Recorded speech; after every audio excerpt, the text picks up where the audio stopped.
Fi eisiau troi at sylwadau un sydd ddim yn ymgeisydd i chi yn yr etholiad yma, ond yn aelod amlwg iawn o Reform ar yn banc. Sa'i sylwadau fe yn cwestiynu Cymreictod D&D o Gaerdydd, oedd yn ymgyrchu dros Blaid Cymru.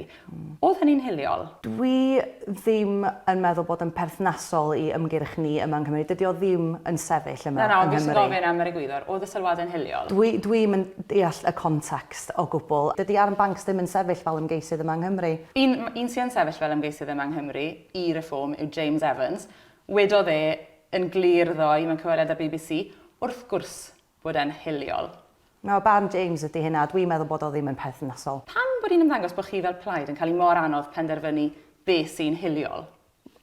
Dwi'n gwybod, oherwydd da ni mwy yn trafod y ffaith amdan mewn fideo. Sa'n gofyn am fewn fideo ar hyn o bryd, fi jyst yn gofyn am beth sy'n hiliol a beth sy'n ddim. Oherwydd da ni yn trafod mewn fideo yn mwy eglur na'r pleidiau eraill, mae'r pleidiau eraill yn tueddu targedu ni a ddeud bod o'n dod i lawr i'n reis. Mae hwnna'n bwynt ar wahân ar hyn o bryd. Fi'n gofyn i chi a sylwadau ar yn bancs yn hiliol. Chi ddim yn teimlo dyletswydd fel ddirprwy arweinydd y blaid i gael barn ar hyn?